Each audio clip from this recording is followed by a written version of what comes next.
I'm sitting at the kitchen table in the house we bought together, the one that was supposed to be our forever home, staring at a mug with his initials etched into the handle.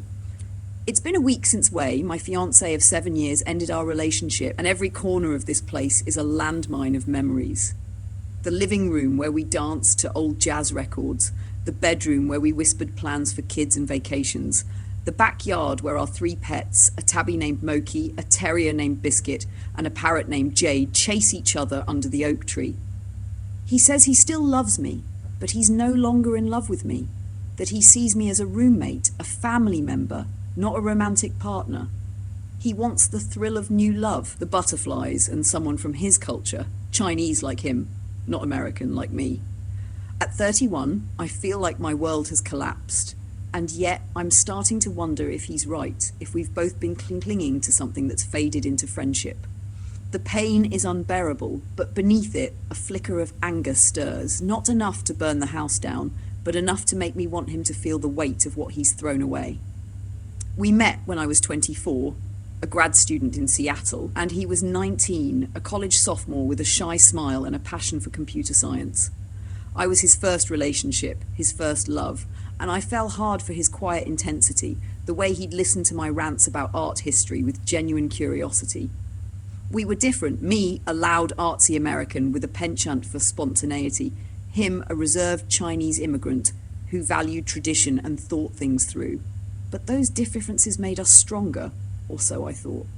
We spent 7 years building a life, late-night study sessions, road trips to the coast, adopting our pets, buying this house 2 years ago. We had plans. A trip to Paris, kids someday, a life together. I thought we were unbreakable. But cracks appeared, subtle at first. The past year, things felt different. Our conversations grew routine, more about bills and pet schedules than dreams or desires. I'd catch him staring at his phone, lost in thought, and he'd brush it off when I asked. I chalked it up to stress. His job as a software engineer was demanding, and I was juggling my own career as a museum curator. But deep down, I knew something was shifting. He'd mention his parents' expectations more often, their hope that he'd marry someone Chinese, someone who understood their traditions. I'd laugh it off, saying love was enough, but the seed of doubt was planted. A week ago, he sat me down on this very couch and broke my heart. "I love you, Claire," he said, his voice steady, but his eyes avoiding mine. "But I'm not in love with you anymore. I see you as family, not a partner." He admitted he wanted to date someone new, to feel the excitement of butterflies again, to explore what he missed by being with me since he was 19. Worst of all, he wanted someone from his culture, someone who shared his heritage in a way I never could. "If I were in my 30s or 40s, he added, I'd settle down with you and be happy. But I'm not there yet." The words cut deep, reducing our 7 years to a placeholder, a chapter he was ready to close. I sat there, numb, as he promised we'd stay friends, that he still cared. But how do you stay friends when your entire future just collapsed? The house is a battlefield now.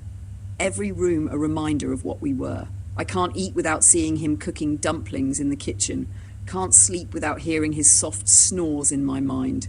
Mochi curls up on my lap, sensing my pain, while Biscuit whines at the door, confused by the tension. Jade squawks Y's name from her cage, oblivious to the fact that we're no longer a we. We've agreed to keep living here for now, setting strict boundaries. No physical contact, no shared meals, no blurring the lines. We're civil, almost too civil, communicating with a politeness that feels like a stranger's. We've got places to crash. My friend Sarah's apartment, his brother's place, if we need space. But selling the house is a future problem. For now, we coexist, 2 ghosts haunting the same space, tied by pets and a mortgage. The pain is overwhelming, but over the past few days I've been reflecting, and it stirred something new. Maybe Y's right. Maybe we've become more like roommates than lovers. I think back to our challenges, the fights over his late nights at work, my frustration when he'd shut down emotionally, the way our spark dulled into routine. I loved him as a partner, but now I'm starting to see him as a friend. Someone I care for deeply, but don't need romantically. It's a strange relief, like a weightlifting, but it doesn't erase the hurt. I'm sad, but I'm glad we're not ending in hate or toxicity. Still, a part of me burns with anger, not at his honesty, but at the way he dismissed our life. as if I was a stepping stone to something better. That anger whispers ideas I'm not sure I should entertain. Revenge, not in a destructive way, but in a way that make him see what he's lost. I imagine thriving, building a life so vibrant he'd regret walking away. Or maybe I'd send him a letter months from now, not to beg him back, but to describe the woman I've become without him. Strong, free, living for myself.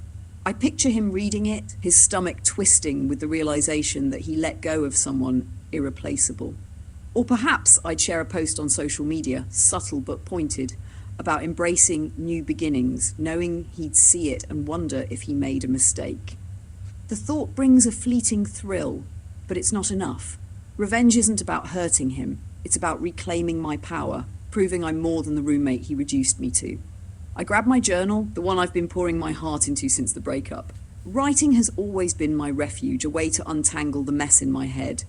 I've dabbled in stories before, gritty tales inspired by the crime dramas I watch to escape, but tonight I need something different. I start a new story, not a letter to Way, but a fictionalized version of this pain, a way to channel my hurt into something I can control. I call my character Nora, a version of myself but bolder, more cunning. In the story, Nora's fiancé ends their long-term relationship for the same reasons, wanting new thrills, a cultural connection she can't provide. But Nora doesn't break. She rebuilds quietly, methodically, becoming a version of herself that shines brighter than ever. Nora's revenge isn't loud or cruel, it's strategic. She moves out, starts a new career, surrounds herself with people who see her worth.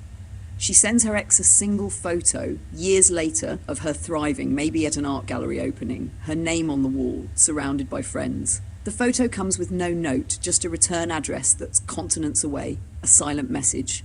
I'm better without you. In the story, her ex grows restless, haunted by her absence, by the life he could have had. He tries to reach out, but she's untouchable, her number changed, her social media private. The suspense builds as he spirals, questioning his choice, while Nora lives free, her heart no longer his to break. She doesn't destroy him, she lets his own regret do the work, watching from a distance as his new life pales in comparison. I pause, my pen hovering over the page. Is this too much? Am I writing a fantasy to escape my own grief? Maybe. But it feels good, like I'm reclaiming a piece of myself. I keep writing, the story growing richer, more intricate.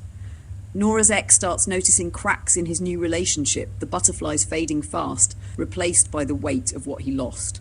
My pages fill, each one a release for my anger, my disappointment, my need to be seen. Hours pass, the house quiet except for Jade's soft chirps. I close the journal, exhausted but lighter. Writing Nora's story isn't just catharsis, it's a mirror showing me I'm stronger than I feel right now. I don't need to send Way that letter or post that cryptic message. My revenge is in my resilience, in building a life that proves I'm enough without him. I glance at the mug on the table, his initials staring back at me. Tomorrow I'll pack it away, along with the other reminders. We'll sell the house eventually. But for now, I'll navigate this strange coexistence, holding my boundaries, keeping my heart intact. Healing will take time. Trust is fragile, and wise words calling me a roommate, wanting someone else, have left scars I'm still learning to live with. Dating again feels impossible, the thought of loving someone new a risk I can't face yet. But as I look around the house, the art I've hung on the walls, the pets who still need me, the life I'm still building, I see proof of my strength. I survived 7 years of love and loss. I'll survive this. One day I'll write a new story, one where love doesn't end in detachment, where my heart finds a home. For now, I'll focus on me. I'll call Sarah, let her drag me to an art show or a hike, something to remind me I'm still here. I'll keep writing, keep working, keep growing, and if a part of me still imagines Way seeing me thrive someday, realizing what he let go, feeling the sting of his own choice, well, that's just human. I'm not perfect and I don't need to be. I'm Claire and I'm enough.